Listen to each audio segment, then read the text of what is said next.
धाकड़ खबर, बेखौफ सुबह बेबाक अंदाज। धाकड़ खबर में आपका स्वागत है। मैं आपके साथ हूं अकरम रईस खान। दो फैसले दो अलग अलग हाईकोर्ट से अभी हाल फिलहाल में हमारे सामने गुजरे हैं। एक फैसला आया उत्तर प्रदेश के इलाहाबाद हाईकोर्ट से डॉक्टर कफील खान के मामले को लेकर। इलाहाबाद हाईकोर्ट ने कहा कि डॉक्टर कफील खान ने कोई भड़काऊ भाषण नहीं दिया था, बल्कि उनका भाषण तो देश के हित में था। उन पर एनएसए गैर कानूनी तरीके से लगाया गया। ठीक इसी तरीके का जजमेंट आया दिल्ली हाईकोर्ट से। दिल्ली हाईकोर्ट ने भी कहा कि पिंजरा तोड़ गैंग की जो सदस्य है दिवांगना कलिता, उसने कोई भड़काऊ भाषण नहीं दिया था। उस पर जो कार्रवाई की गई है वो गलत की गई है। उसमें उसको जमानत दे दी। डॉक्टर कफील खान जेल से बाहर आ चुके हैं। दिवांगना कलिता पर और भी कई मुकदमे दर्ज हैं, इसलिए वो अभी तक जेल से बाहर नहीं आ पाई हैं। लेकिन इन दो हाई कोर्ट्स के ये जजमेंट सामने आने के बाद सबसे बड़ी बहस ये हुई कि जब अदालत ये मान रही है कि दोनों के खिलाफ कार्रवाई गैर कानूनी तौर पर की गई, तो अदालत ने कोई एक्शन गैर कानूनी कार्रवाई करने वाले अधिकारियों के खिलाफ या सिस्टम के खिलाफ क्यों नहीं लिया, या इनको कोई मुआवजा क्यों नहीं दिया। और क्या अदालत को इन दो मामलों को देखते हुए और मामलों में ऐसे जो लोग बंद हैं उनके बारे में स्वमोटो कॉग्निजेंस नहीं लेना चाहिए था, स्वतः संज्ञान नहीं लेना चाहिए था। तो बहुत सारे सवाल मेरे जहन में पैदा हुए। इन्हीं सब को लेकर मैं एक बातचीत करना चाहता था। तो मिल गए हैं हमें जस्टिस बीजी कोलसे पाटिल, जो अपनी बेबाकी के लिए मशहूर हैं। रोजाना फेसबुक लाइव करते हैं, हजारों लोग इनके साथ जुड़ते हैं। कभी किसानों की बात करते हैं, कभी मजदूरों की बात करते हैं, और संविधान की लड़ाई लड़ने के लिए तो हमेशा सड़क पर रहते हैं। वो अलग बात है। कोरोना के दौर ने इनको भी, जैसे हम सब लोग आजकल अंदर ही बैठ के काम कर रहे हैं, वैसे इनको भी अंदर ही काम करने पर विवश कर दिया है। बहुत शुक्रिया सर हमें वक्त देने के लिए। Thank you. पहला मेरा सवाल ये है, जब दिल्ली हाईकोर्ट और इलाहाबाद हाईकोर्ट ये कह रहा है कि डॉक्टर कफील खान और दिवांगना कलिता पर गैर कानूनी कार्रवाई की गई, तो जब मान रहा है हाईकोर्ट, अपने जजमेंट में लिख रहा है, तो गैर कानूनी काम करने वाले अधिकारियों पर या सिस्टम पर कोई कार्रवाई क्यों नहीं करता है? ऐसा है कि मैं तो पहले इन जजों के आभार मानता हूं, उनका अभिनंदन करता हूं, क्योंकि 6 साल में यानी मई 2014 से जो जुडिशरी का रवैया बदला है, मैं सबको विनती करता था जजेस को कि आप हमारी है, माता है, आप ही इसको बचा सकते हैं। जब गुंडों के हाथ एग्जीक्यूटिव पावर्स गए हैं, तड़ीपारों के हाथ, खुनियों के हाथ एग्जीक्यूटिव पावर्स गए हैं, तो हमें अभी चारा क्या है? चारा तो जुडिशरी है। तो और जुडिशरी, हमारी जुडिशरी आप लोग जानते नहीं, दुनिया में किसी भी उच्चतम उच्च न्यायालय के जो पावर, इतने पावर हमारे देश की जुडिशरी को है उतने किसी भी कहीं भी नहीं है। तो इतनी हमारी पावरफुल जुडिशरी है कि जब भी संकट आता है तो वो हमको बचा सकती है। लेकिन आज तक वैसा हो नहीं रहा। अभी थोड़ा थोड़ा शुरू हुआ है। जो लोग हिम्मत दिखा रहे हैं जजेस, मैं उनको विनती करता हूँ कि ज्यादा से ज्यादा की क्या करेंगे, ट्रांसफर करें ना, पावर तो आपके जाते नहीं। तो आप डट से संविधान बचाने के लिए, देश बचाने के लिए काम करो। आप ही इस देश को दिशा देते हैं, संविधान बचा सकते हैं, देश को बचा सकते हैं। अभी आप सवाल है, देखो कि कई बार मैं तो अभी कितने मुस्लिम के वीडियो देख रहा हूं, और सुप्रीम कोर्ट का जजमेंट अक्षरधाम के बारे में, अक्षरधाम में सरासर झूठ केस थी। यानी मोदी शाह का दूसरा काम है ही नहीं, लेकिन सरासर झूठ थी। तो उसमें सुप्रीम कोर्ट ने कहा कि इन्वेस्टिगेशन कैसा नहीं होना चाहिए, या इन्वेस्टिगेशन कैसा झूठा होता है, ये उत्कृष्ट उदाहरण है। और वो बच्चे 20-20 साल जेल में रहे। वो एससी क्लास से है, एस क्लास से है, मुस्लिम से, गरीबों के, इसमें तो कोई दोहरा नहीं। खुद जजेस कहते हैं कि गरीबों के लिए न्याय का काम नहीं कर रही है। खुद जजेस कहते हैं, सुप्रीम कोर्ट जजेस कहते हैं, हाई कोर्ट जजेस कहते हैं, और हमने देखा है। तो जो आज जेल में यानी अंडर ट्रायल है, वो भी कौन? SC ST उसमें। तो इनका एक ही सहारा है, जुडिशरी। तो मैंने ऐसे कई केसेस देखे जहां कॉम्पेंसेशन केस है, लेकिन आप जानते नहीं इसके एजेंडा क्या है। संघीय एजेंडा है कि आपको किसी चीज की जरूरत नहीं, आपको सिर्फ 2 समय की रोटी, यही आपका विकास है। आप पढ़िए, बंच ऑफ थॉट पढ़िए और नेहरू पढ़िए, सावरकर पढ़िए, तिलक पढ़िए। उनका कहना है कि आप, हम देश के मालिक है और हम ईश्वर ने भी हमको ईश्वर ने थे, हम देश को या दुनिया का अभी तो भागवत क्या क्या मंत्र हुआ, किसी ने आवाज उठाया, आप भी कभी बोले नहीं। ये भगवत ने राम मंदिर के शिलान्यास समय कहा कि हम ब्राह्मण देश को मार्गदर्शन करने वाले, देश को न दुनिया को, देश को तो देश के तो मालिक बन गए। तो जो संघ एजेंडा है उससे क्या है अभी, ये कपिल, डॉक्टर कपिल बाहर आए, उसमें हम खुश हैं कि उसके राइट्स है, उन अंदर क्यों आया, यदि गलती से उठाया तो कॉम्पेंसेशन कौन देगा। ये मैं अक्षरधाम की बात रहा था, उनको कॉम्पेंसेशन दे रही था और कई कोर्ट ने ऑर्डर करी है, लेकिन ऑर्डर एग्जीक्यूट करने वाले जो है वो तड़ी थे, वो खुनी थे, वो एग्जीक्यूट करे नहीं करते ऑर्डर। कोर्ट की कौन करता है। बाबरी मस्जिद जब भी तो कोर्ट का इंजंक्शन था ना, तभी ढोए ना उन्होंने। और मोदी शाह के खिलाफ अब मेरे पास इतने सबूत है कि उसके ऊपर उनको जेल में जाना पड़ेगा, इतने गुजरात दंगे के सबूत अभी भी है, अभी भी। मैं यही सवाल उठाना चाहता हूं सर कि जब कोर्ट्स मान रहे हैं और खासकर दोनों हाई कोर्ट्स मान रहे हैं कि गलत हुआ, गैर कानूनी तरीके से हुआ, तो क्या सिर्फ उन्हें इतना ही लिख के छोड़ देना चाहिए था, उन अधिकारियों के खिलाफ कोई एक्शन नहीं लेना चाहिए था, या उसके लिए अलग से दोबारा कोर्ट में जाना पड़ेगा कि साहब आपने फैसला दे दिया है, आपने माना है कि हमारे खिलाफ गैर कानूनी तौर पे कार्रवाई की गई है, अब ऐसे लोगों के खिलाफ कार्रवाई कीजिए, अलग से जाना पड़ेगा?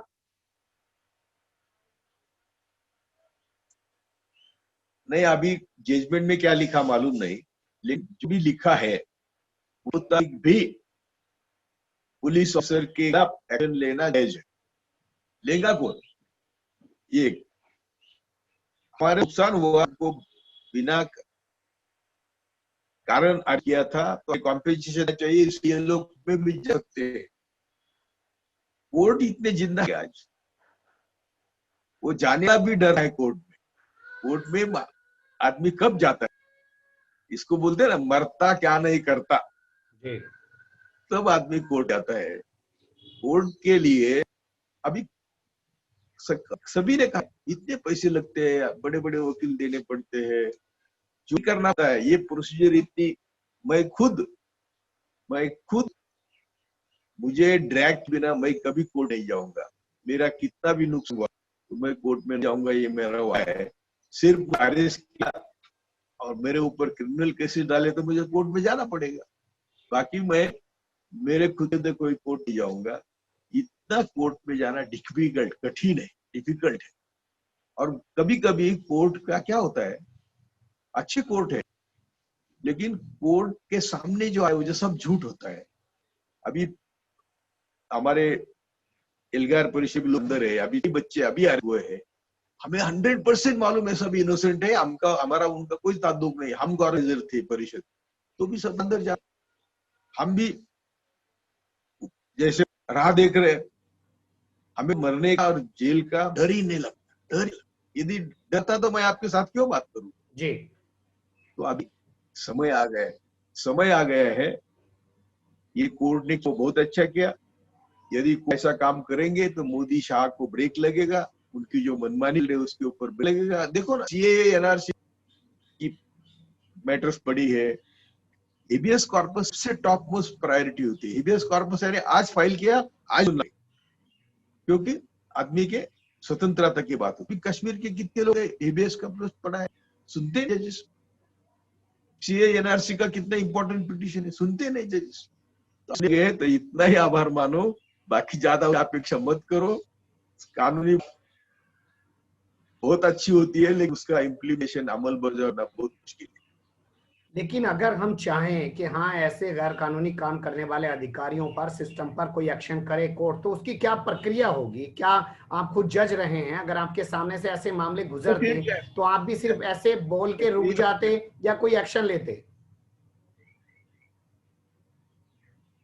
नहीं, मैं खुद होता तो एक्शन नहीं लिया, मैं जज होता मैं एक्शन लेने को कहता, समझ लीजिए। ये झूठे केस करने वाले पर एक्शन लेने का मैं कहता, और वो कोई भी जज कहता है, लेकिन एक्शन लेने वाले नहीं लेते। बात आज की बात अलग है।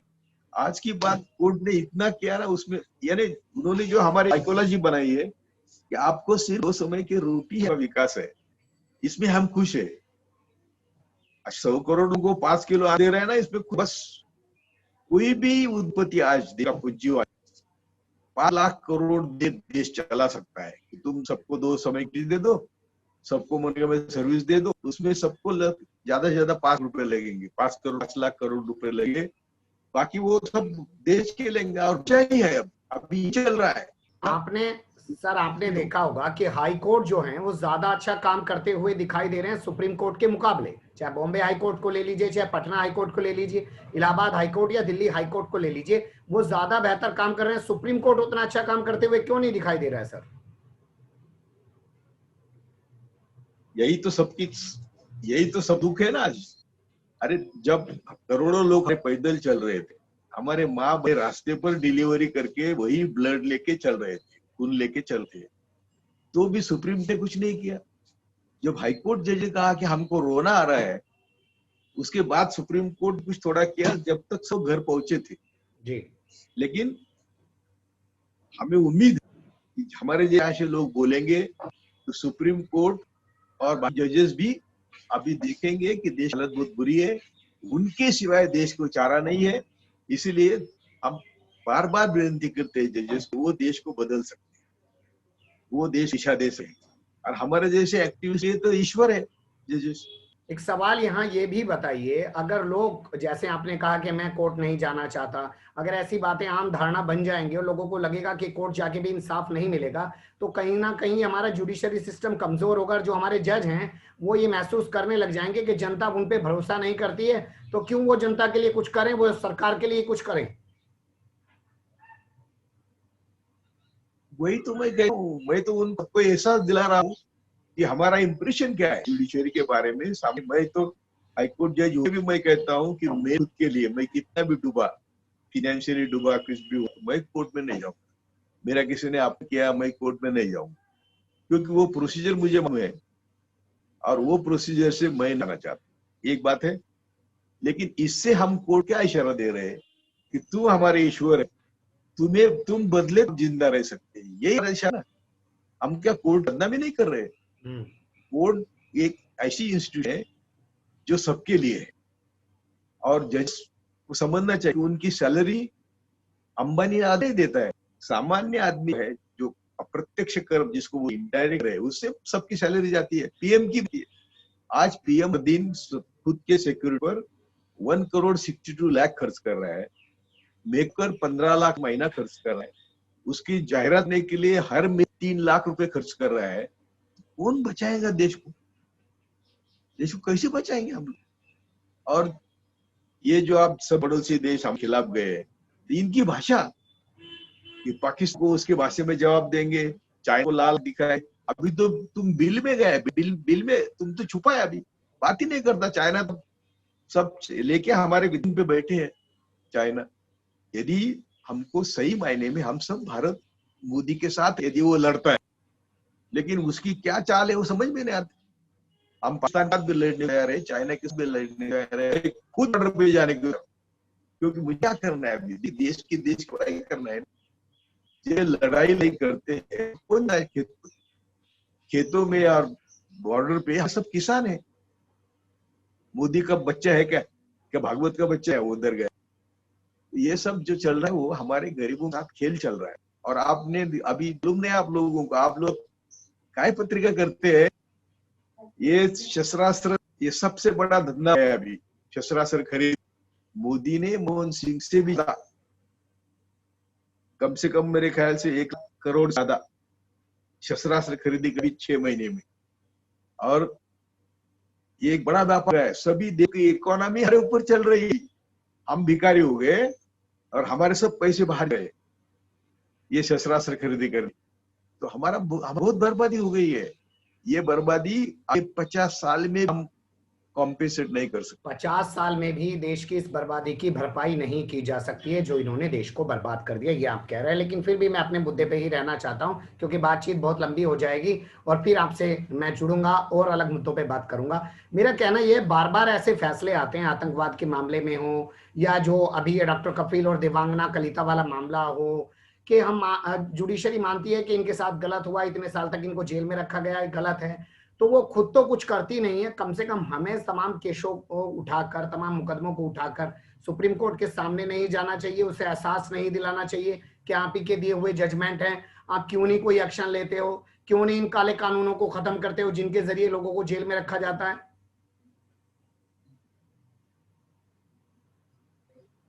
वही तो मैं बात वही आता वापस बात आती है। मैं इसके बारे में इतना बोला हुआ हूँ, इसलिए तो कहता हूँ कि जुडिशरी ये ठनी ना तो हमारा कल्याण हो सकता है, कल्याण हो सकता है, क्योंकि इतने पावर दूसरे किसी को नहीं।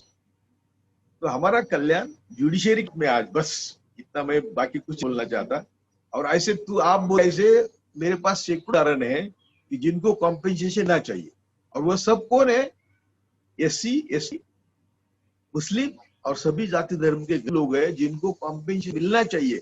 किसी को भी नक्सलाइट कर वो जेल में डाल देते हैं, बाद में मालूम होता है कि वो नक्सल संबंध नहीं उनका। अभी मैं गारंटी के साथ कहता हूँ, हमारे जो सब कर परिषद के अंदर जो अरेस्ट किए, जिनको अरेस्ट करना ये था वो बाहर है, जिनके खिलाफ सबूत है वो बाहर है, बोटे और भिड़े, और जिनके पास सबूत है वो अंदर है। वो 100% छुपाएंगे, लेकिन उसमें कई बूढ़े जैसे वो मर जाएंगे जेल में। अभी उनका प्रशांत इतना ही काम भूषण है को वो दिशा का। जी, अभी प्रशांत भूषण को लेकर सुप्रीम कोर्ट ने अवमानना का दोषी ठहराया, उनको सजा सुनाई, उस मामले को आप कैसे देखते हैं सर? मैंने तो बोला ना, प्रशासन का मेरा ये मकसद था कि जुडिशरी हमारे कहने की नोंद ले, दे टेक नोट। उन्होंने क्या कहा था कि 6 साल में हमने सुप्रीम कोर्ट में देखा ही नहीं है कि हम जो उम्मीद करते हैं, आज देश संकट में है, कोर्ट आप हाथ में ले दो और ये सब, और ले सकते हैं, पावर है। कोर्ट ने जब ये हमको ताकत दी ना, अरे देश बदल जाए, हमारी सब नसीब बदल जाएंगे। बहुत शुक्रिया सर, आपने सही कहा कि अगर जज बदल जाएं और अपनी जिम्मेदारी से सही काम करने लग जाए तो देश बदल जाएगा, हम लोगों का नसीब बदल जाएगा। और आप इतनी बड़ी तल्ख टिप्पणी कर रहे हैं कि मेरे साथ कुछ भी हो जाए मैं कोर्ट नहीं जाऊंगा, तो क्या जो जज साहिबान आज सीट पर बैठे हैं वो इस मामले को खुद संज्ञान में लेंगे, नोटिस करेंगे कि लोगों के अंदर कैसे अदालतों के प्रति भरोसा टूट रहा है और क्या वो उस भरोसे को बहाल करने के लिए कुछ काम करेंगे आगे? मुझे अंदर बाहर से मालूम है व्यवस्था, न्याय व्यवस्था का अंदर बाहर से मुझे मालूम है। इसलिए यदि मैं, मेरे किसी ने करोड़ रुपए है, मैं चुप बैठूंगा, मैं कोर्ट में। बहुत शुक्रिया सर, फिर जुड़ेंगे आपसे किसी और मुद्दे के साथ। फिलहाल अभी हमें इजाजत।